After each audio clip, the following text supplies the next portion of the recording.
What if the same man who taught billions how to pray also predicted the 2008 mortgage crisis 8 centuries early? What if the scholar who wrote the most read book in Islam after the Qur'an also designed a monetary theory so dangerous that modern central banks still refuse to cite him by name? Tonight, we resurrect the ghost in the code. Abu Hamid Al-Ghazali, A.I. Ghazali, the thinker who linked money to morality. Keep watching. By the final frame, you will know why every boom-bust cartoon you grew up with is missing half the story, and why the next crash may not be fueled by greed, but by a moral vacuum we were warned about in 1095 CE. Before Venmo, before the Fed, before the glowing Bloomberg terminal, the superhighway of the world looked like this. Camel hooves on sand, sails on the Indian Ocean, and a silver coin minted in Baghdad that could buy a week's grain in Cordoba. Riches moved, but trust did not travel well. Into that vacuum steps a figure you think you know. The mystic, the theologian, the proof of Islam. Tonight we strip away the stained glass cliches. We are not here for his prayers. We are here for his paycheck and for the algorithm he discovered hiding inside it. By the end of this video, you will meet the banker knight who tried to outlaw profit and accidentally invented venture capital.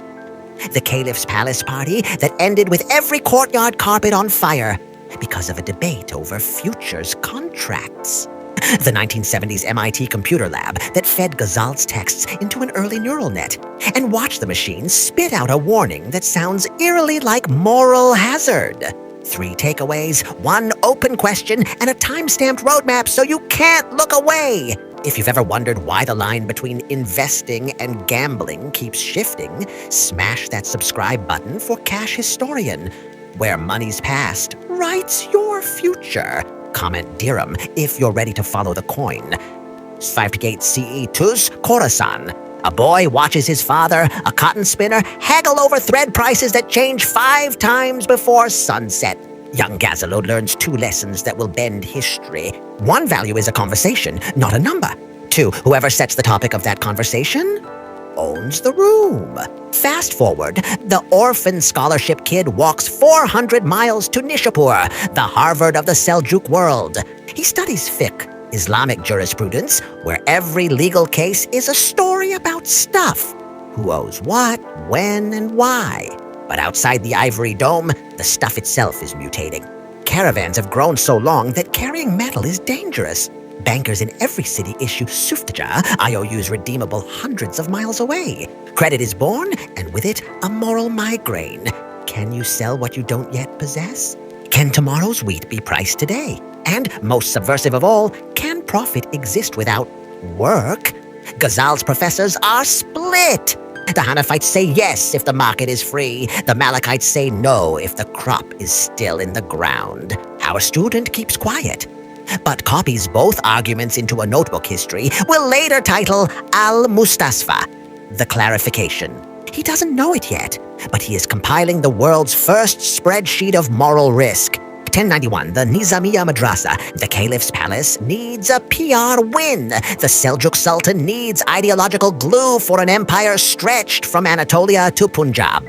They hand the 33-year-old prodigy the chair of Shafi'i law, essentially the Fed chair of the Islamic world. Suddenly, Ghazali is inside the machine, minting councils, price control committees, charity endowment audits. He notices a pattern.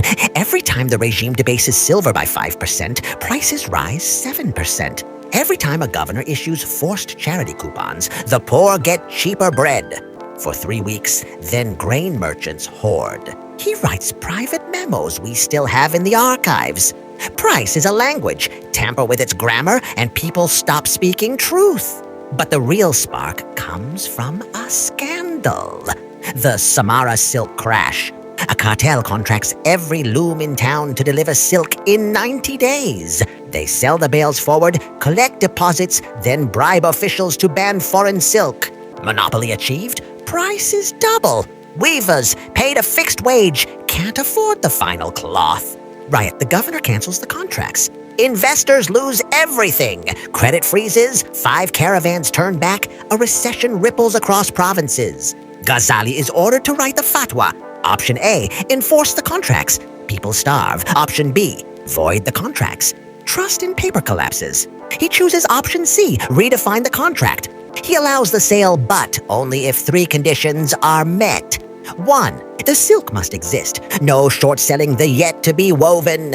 The price is fixed at today's spot. No arbitrary markup. Both parties share risk. If a sandstorm destroys the caravan, loss is mutual. Sound familiar? Modern regulators call it mark-to-market and risk retention. Historians call it the first anti-derivative ruling. Investment bankers call it nothing. They never cite him. The lender who demands collateral must fear the day when collateral demands him.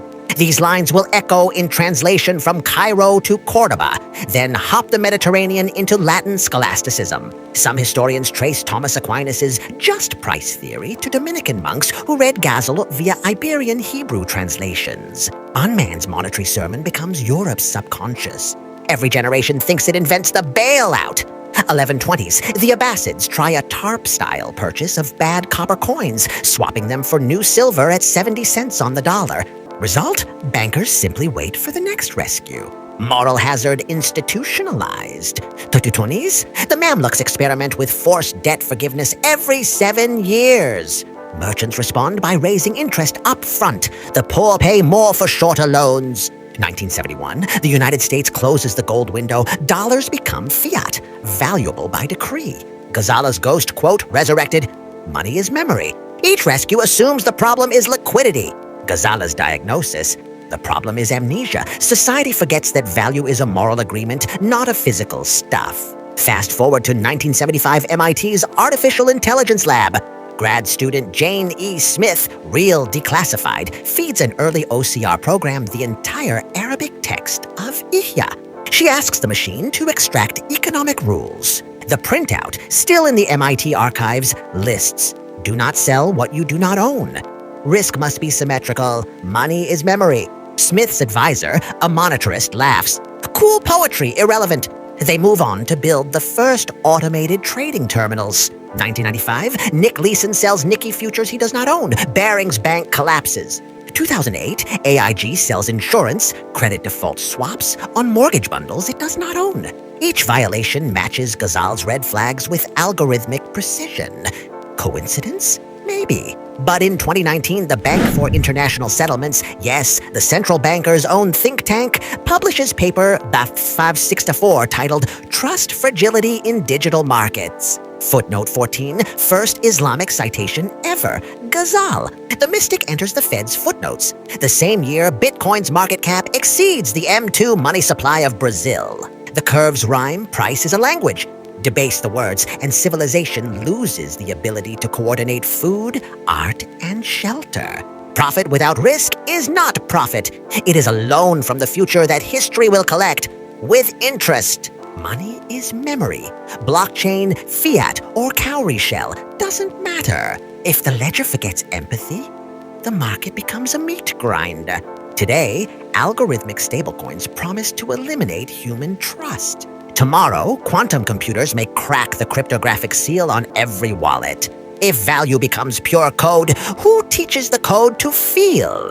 Will we program Ghazal's 3 conditions? Or will we rerun the Samarra Silk Crash at the speed of light?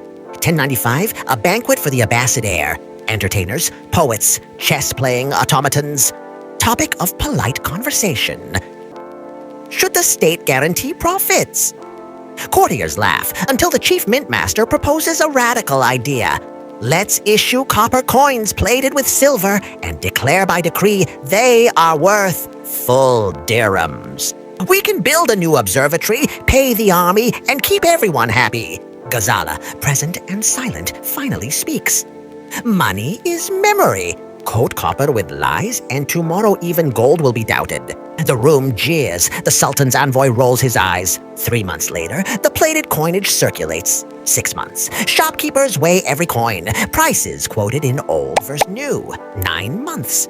A Persian merchant arrives at Basra port, discovers his Baghdad receipts, buy 30% less, sails north, and dumps the entire cargo at a loss. Inflation becomes stagflation, becomes revolt. The palace carpets, soaked with banqueting wine, are thrown into bonfires to melt the copper-silver mix and extract the silver. The city literally burns its own decor for scrap metal value. Ghazali pens his angriest letter. When coins lose their word of honor, brothers sell brothers. Then he does something unprecedented for a state official. He resigns, leaves Baghdad, fakes an illness, disappears into the desert. The financial world loses its most acute observer at the moment it needs him most. 1099.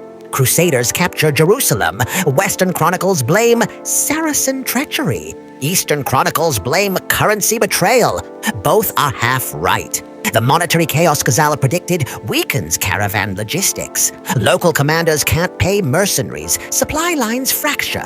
The Crusaders, armed with stable Byzantine gold bezants, outshop their opponents in the siege bazaars. Back in Nishapur, Ghazali re-enters the classroom, older, gaunt, wearing the patched robe of a Sufi. Students expect mystical aphorisms. Instead, they get monetary postmortems. He compiles Ihya Ulum al-Din, the revival of the religious sciences. Book 4, chapter on earning and spending. Profit without labor is riba, excess, not because scripture is stingy, but because it erodes the inner meter of empathy. Hoarding grain in a famine is not merely illegal, it is self-excommunication from humanity.